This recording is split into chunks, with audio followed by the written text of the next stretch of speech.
बहुत शुभकामनाएं। ये आप सबका प्यार है,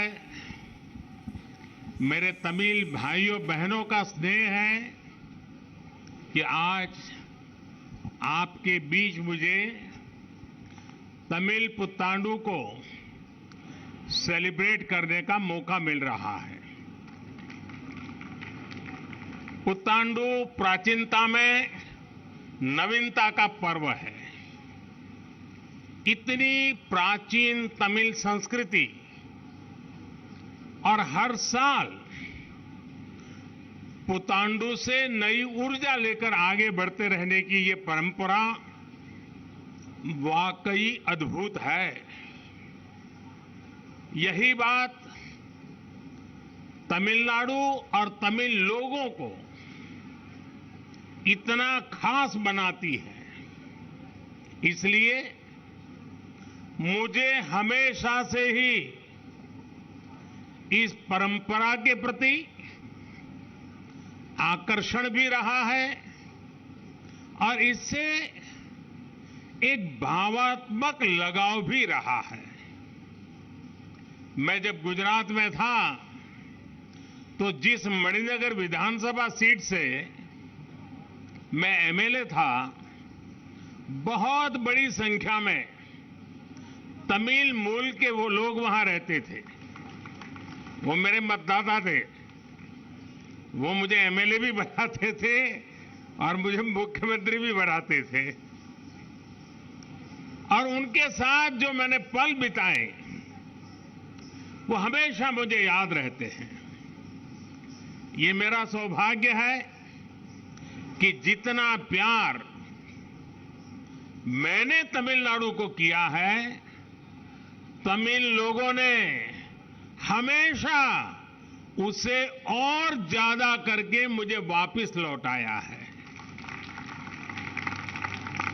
साथियों, आजादी के 75 वर्ष पूरे होने पर इस बार लाल किले से मैंने अपनी विरासत पर गर्व की बात कही थी।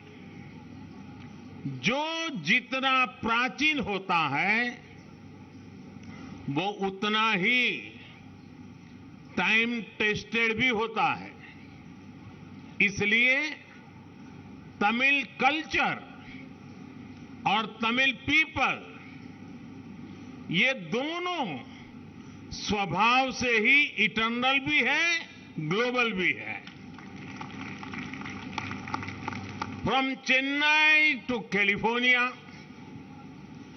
from Madurai to Melbourne, from Coimbatore to Cape Town, from Salem to Singapore, you will find Tamil people who have carried with them their culture and traditions. Be it Pongal or Putandu, they are marked all over the world. Tamil is the world's oldest language. Every Indian is proud of this. Tamil literature is also widely respected. The Tamil film industry has given some of the most iconic works to us. साथियों, freedom struggle में भी तमिल लोगों का योगदान बेहद महत्वपूर्ण रहा है। आजादी के बाद देश के नवनिर्माण में भी तमिलनाडु के लोगों की प्रतिभा ने देश को नई ऊंचाई दी है। सी राजगोपालाचारी और उनकी फिलॉसफी के बिना क्या आधुनिक भारत की बात पूरी हो सकती है? के कामराज और सोशल वेलफेयर से जुड़े उनके काम, उसको हम आज भी याद करते हैं। ऐसा कौन सा युवा होगा जो डॉक्टर कलाम से प्रेरित न हुआ हो? मेडिसिन, लॉ और एकेडमिक्स के क्षेत्र में तमिल लोगों का योगदान अतुलनीय है। मैं मन की बात में भी अक्सर तमिलनाडु के लोगों के कितने ही योगदानों की चर्चा कर चुका हूं। साथियों, भारत दुनिया का सबसे प्राचीन लोकतंत्र है, मदर ऑफ डेमोक्रेसी है। इसके पीछे अनेक हिस्टोरिकल रेफरेंसेस हैं, अनेक अकाट्य साक्ष्य हैं। इनमें से एक अहम रेफरेंस तमिलनाडु का भी है। तमिलनाडु में उत्तिरमेरूर नाम की जगह बहुत विशेष है। यहां 1100 से 1200 साल पहले के एक शिलालेख के उसमें भारत के डेमोक्रेटिक वैल्यूज की बहुत सारी बातें लिखी हुई हैं, आप भी पढ़ सकते हैं। यहां जो शिलालेख मिला है वो उस समय वहां की ग्राम सभा के लिए एक स्थानीय संविधान की तरह है। इसमें बताया गया है कि असेंबली कैसे चलनी चाहिए, सदस्यों का क्वालिफिकेशन क्या होना चाहिए, सदस्यों को चुनने की प्रक्रिया क्या होनी चाहिए। इतना ही नहीं, उस युग में भी उन्होंने तय किया है कि डिस्क्वालिफिकेशन कैसे होता है। सैकड़ों साल पहले की उस व्यवस्था में लोकतंत्र का बहुत बारीकियों के साथ विवरण मिलता है। साथियों, तमिल संस्कृति में ऐसा बहुत कुछ है जिसने एक राष्ट्र के रूप में भारत को गढ़ा है, आकार दिया है। जैसे हमारे चेन्नई से 70 किलोमीटर दूर, 70 किलोमीटर दूरी पर कांचीपुरम के पास तिरुमुक्कुडल में वेंकटेश पेरुमाल मंदिर है। चोल साम्राज्य के दौरान बना ये मंदिर भी करीब करीब 1100 साल पुराना है। इस मंदिर में ग्रेनाइट पत्थरों पर लिखा है कि कैसे उस समय वहां 15 बेड का हॉस्पिटल मौजूद था। 1100 साल पुराने पत्थरों पर जो इंस्क्रिप्शन है उनमें मेडिकल प्रोसीड्यूर्स के बारे में लिखा है, डॉक्टरों को मिलने वाली सैलरी के बारे में लिखा है, हर्बल ड्रग्स के बारे में लिखा हुआ है। 1100 साल पुराना हेल्थ केयर से जुड़े ये शिलालेख तमिलनाडु की भारत की बहुत बड़ी विरासत है। साथियों, मुझे याद है कुछ समय पहले जब मैं चेस ओलंपियाड के उद्घाटन के लिए तमिलनाडु गया था, वहां मैंने तिरुवारूर जिले के प्राचीन शिव मंदिर का जिक्र किया था। यह बहुत प्राचीन चतुरंग वल्लभनाथर मंदिर चेस के खेल से जुड़ा हुआ है। ऐसे ही चोल साम्राज्य के दौरान तमिलनाडु से अन्य देशों तक व्यापार होने के कितने ही उल्लेख मिलते हैं। भाइयों और बहनों, एक देश के रूप में ये हमारी जिम्मेदारी थी कि हम इस विरासत को आगे बढ़ाते, गर्व के साथ इसे दुनिया के सामने रखते। लेकिन पहले क्या हुआ आप जानते हैं। अब आप सबने ये सेवा करने का सौभाग्य मुझे दिया है। मुझे याद है जब मैंने यूनाइटेड नेशंस में तमिल भाषा में तमिल से कोट किया था, तब देश और दुनिया के कई लोगों ने मुझे मैसेज करके खुशी जताई थी। मुझे जाफना जाने का अवसर मिला था श्रीलंका में। जाफना जाने वाला मैं भारत का पहला प्रधानमंत्री था। श्रीलंका में तमिल कम्युनिटी के वेलफेयर के लिए वहां के लोग लंबे समय से मदद का इंतजार कर रहे थे। हमारी सरकार ने उनके लिए भी कई काम किए। तमिल लोगों को घर बनाकर दिए। जब वहां गृह प्रवेश का समारोह हो रहा था तब एक बड़ा ही दिलचस्प आयोजन भी हुआ था। जैसे तमिल परंपरा है, गृह प्रवेश से पहले घर के बाहर लकड़ी पर दूध उबालने का एक कार्यक्रम होता है। मैंने उसमें भी हिस्सा लिया था और मुझे याद है जब वो वीडियो तमिलनाडु में देखा गया, इतना मेरे प्रति प्यार बरसाया गया।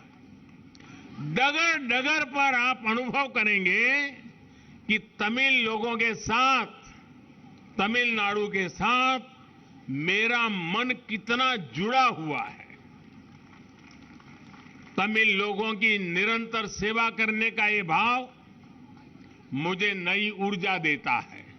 साथियों, आप सभी को जानकारी है कि हाल ही संपन्न हुआ काशी तमिल संगमम कितना सफल रहा। इस कार्यक्रम में हमने प्राचीनता, नवीनता और विविधता को एक साथ सेलिब्रेट किया। इन आयोजनों में तमिल साहित्य के सामर्थ्य के भी दर्शन हुए हैं।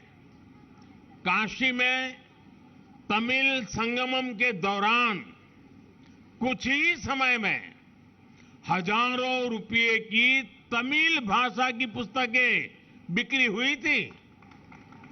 तमिल सिखाने वाली पुस्तकों के लिए भी वहां जबरदस्त क्रेज था।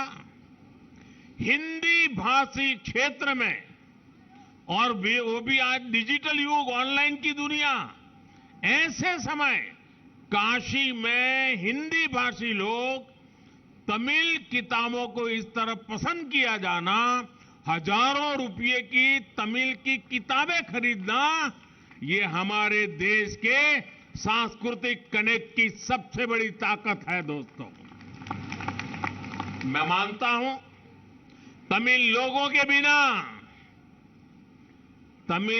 के बिना काशी वासियों का जीवन अधूरा है।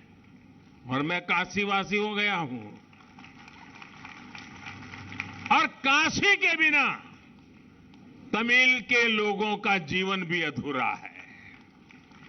ये आत्मीयता जब कोई तमिलनाडु से काशी आता है तो सहज ही दिखाई देती है।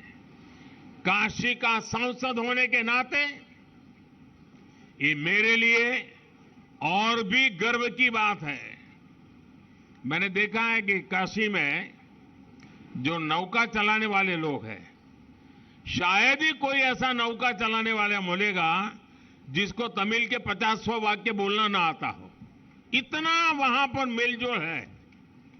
ये भी हम सभी का सौभाग्य है कि बनारस हिंदू यूनिवर्सिटी में सुब्रमण्यम भारती जी के नाम पर एक चेयर की स्थापना की गई है।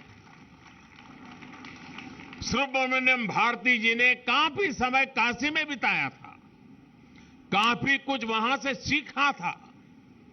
ये भी पहली बार हुआ है कि काशी विश्वनाथ मंदिर ट्रस्ट के ट्रस्टियों में, काशी विश्वनाथ मंदिर का ट्रस्ट बहुत पुराना है, पहली बार काशी विश्वनाथ ट्रस्ट का ट्रस्टी तमिलनाडु के एक महाशय को बना दिया गया है। ये भी प्यार है। ये सारे प्रयास एक भारत श्रेष्ठ भारत की भावना को मजबूत करने वाले हैं। साथियों, तमिल लिटरेचर से हमें अतीत के ज्ञान के साथ ही भविष्य के लिए प्रेरणा भी मिलती है। तमिलनाडु के पास तो ऐसा लिटरेचर है जिसमें से काफी कुछ 2000 साल से भी ज्यादा पुराना है। जैसे कि संगम लिटरेचर से पता चला कि एंशियंट तमिलनाडु में कई तरह के मिलेट्स श्री अन्न उपयोग में लाए जाते थे। प्राचीन तमिल साहित्य अगनानूरू में मिलेट्स के खेतों के बारे में लिखा गया है। महान तमिल कवित्री अवैयार अपनी एक सुंदर कविता में स्वादिष्ट वर्गु अरिसी छोरू इसके बारे में लिखती हैं। आज भी अगर कोई ये पूछता है कि भगवान मुरुगन को नैवेद्य के रूप में कौन सा भोजन पसंद है, तो जवाब मिलता है तेनुम तीने वामुम। आज भारत की पहल पर पूरी दुनिया मिलेट्स की हमारी हजारों वर्ष पुरानी परंपरा से जुड़ रही है। मैं चाहूंगा कि आज हमारा एक न्यू ईयर रिजोल्यूशन मिलेट से भी जुड़ा हो। हमारा रिजोल्यूशन होना चाहिए कि मिलेट्स को हम वापस अपने खान पान में जगह देंगे और दूसरों को भी इसके लिए प्रेरित करेंगे। साथियों, अब से कुछ देर में यहां तमिल कलाकारों की परफॉर्मेंस भी होने वाली है। ये हमारी कला और संस्कृति की समृद्ध विरासत का भी प्रतीक है। ये हमारा कर्तव्य है कि हम इसे पूरी दुनिया तक लेकर जाएं, इसे शोकेस करें। साथ ही इन आर्ट फॉर्म्स का कैसे समय के साथ विस्तार हो, हमें इस पर भी ध्यान देना चाहिए। आज की युवा पीढ़ी में ये जितना ज्यादा पॉपुलर होंगे, उतना ही वो इसे नेक्स्ट जनरेशन को पास करेंगे। इसलिए युवाओं को इस कला के बारे में बताना, उन्हें सिखाना, ये हमारा सामूहिक दायित्व है। और मुझे खुशी है कि आज का ये आयोजन इसका भी एक बेहतरीन उदाहरण बन रहा है। भाई और बहनों, आजादी के अमृत काल में हमारी ये जिम्मेदारी है कि हम अपनी तमिल विरासत के बारे में जानें और देश और दुनिया को गर्व के साथ बताएं। ये विरासत हमारी एकता और राष्ट्र प्रथम की भावना का प्रतीक है।